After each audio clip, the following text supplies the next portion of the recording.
Kuno national park पहुंचने वाले हैं 8 चीता, यानी कि 74 साल का जो लंबा इंतजार है वो खत्म तो तभी हो गया जब ग्वालियर एयरपोर्ट पर ये जो विशेष विमान से चीते पहुंचे और अब इनको नेशनल पार्क ले जाया जा रहा है। कूनो नेशनल पार्क में विशेष तैयारियां की गई हैं। चंद मिनटों के बाद ये चीता कूनो नेशनल पार्क पहुंच जाएंगे। चिनूक हेलीकॉप्टर उड़ चले, 3 चिनूक हेलीकॉप्टर अभी ग्वालियर एयरपोर्ट से उड़ते हुए दिखे हैं, जो कि कूनो नेशनल पार्क में जाकर ठहरेंगे। हालांकि बताया जा रहा है कि 5 हेलीपैड वहां पर बनाए गए।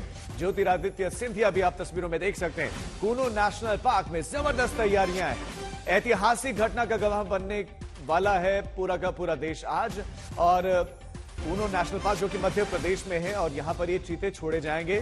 प्रधानमंत्री नरेंद्र मोदी 10:45 पर लीवर छोड़ेंगे और ये चीते फिर दौड़ते हुए दिखाई देंगे वहां के घास के मैदानों में। हालांकि पता चला कि शुरुआत में तो इनको क्वारंटीन में रखा जाएगा, ये यहाँ के वातावरण के हिसाब से ढल जाएं, यही प्राथमिकता होगी, क्योंकि लंबे समय से मेहनत कर रहा था भारत के चीते आए। ग्वालियर एयरपोर्ट की आप तस्वीरें देख रहे हैं, जब जो अधिकारी आए, जो वन्यजीव एक्सपर्ट्स हैं, उनके साथ ज्योतिरादित्य सिंधिया ने उनका वेलकम भी किया और उनसे बातचीत भी की है। तो मार्कर आपको तस्वीरों में दिख रहे हैं और वो एक्सपर्ट माने जाते हैं और उनके साथ ज्योतिरादित्य सिंधिया बातचीत करते हुए दिखे हैं। तो दूसरी तस्वीर में आप देख रहे होंगे चिनूक हेलीकॉप्टर हैं जो उड़ चले। 3 चिनूक हेलीकॉप्टर अभी उड़े हैं। शुरुआत में कहा जा रहा था कि 2 होंगे, लेकिन नहीं, 3 चिनूक हेलीकॉप्टर, उसमें एक्सपर्ट्स भी हैं, उसमें ये चीते भी हैं। ग्वालियर के लिए प्रधानमंत्री नरेंद्र मोदी रवाना हो चुके हैं। प्रधानमंत्री नरेंद्र मोदी ने रवाना होते हुए कुछ इस तरह से हाथ हिलाया, तो वो तस्वीर आप बीच में देख रहे हैं प्रधानमंत्री मोदी की, और वो ग्वालियर में एयरपोर्ट पर उतरेंगे और उसके बाद वो कूनो नेशनल पार्क में पहुंचेंगे। वहां पर भी विशेष तैयारियां की गई। आगे की कार्यक्रम भी है उनके तय, लेकिन आज का सबसे बड़ा कार्यक्रम प्रधानमंत्री मोदी का जन्मदिन है और जन्मदिन की शुरुआत कुछ ऐसे होगी। हमारे संवाददाता आशुतोष इस वक्त ग्वालियर में मौजूद हैं, हमारे साथ ज्यादा जानकारी के साथ जुड़ गए हैं। आशुतोष, ग्वालियर में ज्योतिरादित्य सिंधिया भी नजर आए हैं। 3 ही चिनूक हेलीकॉप्टर या और भी थे? देखिए, पहले तो जानकारी ये थी कि 2 हेलीकॉप्टर्स में 8 केजेस जो पिंजरे हैं इनको निकाले जाएंगे, लेकिन मुझे लगता है चूंकि अधिकारी भी थे और बहुत सारे नमीबियन स्टाफ भी था, सीएफएफ के भी लोग थे, इसलिए 3 हेलीकॉप्टर्स को रवाना कर दिया गया है। तो वो जब वहां लैंड होंगे, उनकी ऑफ लोडिंग होगी, उनको उस बाड़े के पास ले जाया जाएगा जहां उनका लीवर खींचा जाना है, और संभवतः से 3 से 4 मिनट के अंदर प्रधानमंत्री का जो विशेष विमान है वो भी यहाँ पर लैंड होगा। और इसीलिए आप देखिए कि प्रोटोकॉल के तहत मुख्यमंत्री, गृह मंत्री, ज्योतिरादित्य सिंधिया जो है वो सब यहाँ मौजूद हैं। हमने वो तस्वीरें देखी कैसे वो वहाँ के जो स्टाफ थे उनसे मिल रहे थे। हर किसी को ये उत्सुकता जरूर है कि 70 साल बाद चीतों का हिंदुस्तानी धरती पर एक बार फिर वो पधारेंगे। तो उत्सुकता कहीं ना कहीं सरकार के अंदर भी है, जनता के अंदर भी है। हम सब उसी उत्सुकता के चलते यहाँ इंतजार कर रहे थे जब वो लम्हा आया, विशेष विमान ठीक सर के ऊपर से गुजरते हुए। बाहर हालांकि पुलिस की व्यवस्था थी, बावजूद ग्वालियर के बहुत सारे लोग थे इकट्ठा हुए, तालियों से स्वागत कर रहे थे। और अब जाहिर जो मंत्री हैं या विशेष हैं, वीआईपी हैं, उनके अंदर भी वही उत्सुकता रही होगी। तो वो देखने की एक ललक जो थी वो इसीलिए थी, तमाम सारे लोग एयरपोर्ट पर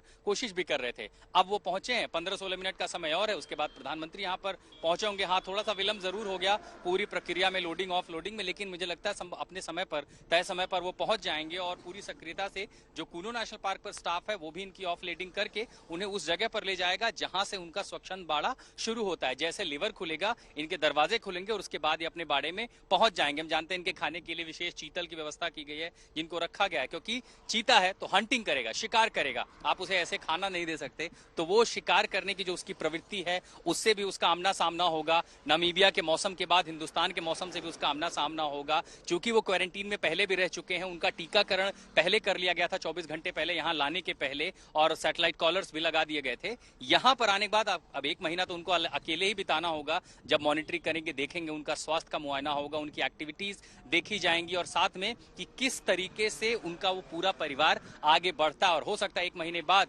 उन्हें उसके बाद स्वच्छंद जंगलों में घूमने की आजादी हो जाए। सीधे आपको फिर तस्वीरें दिखाते हैं। वो विशेष विमान ठीक मेरे पीछे यहाँ पर खड़ा है। चूंकि अब चीते यहाँ से जा चुके हैं, इंतजार है प्रधानमंत्री का, और उसके बाद पूरा उनका विशेष काफिला यहाँ से हेलीकॉप्टर्स के जरिए कूनो नेशनल पार्क के लिए रवाना होगा। राजीव। आशुतोष, अब मैं बहुत महत्वपूर्ण सवाल आपसे पूछना चाह रहा हूं, क्योंकि बहुत सारे लोग ये सवाल भी उठा रहे हैं कि चीते ही तो आ रहे हैं, आखिर ऐसा क्या बड़ा हो रहा है। लेकिन ये चीते क्यों महत्वपूर्ण थे?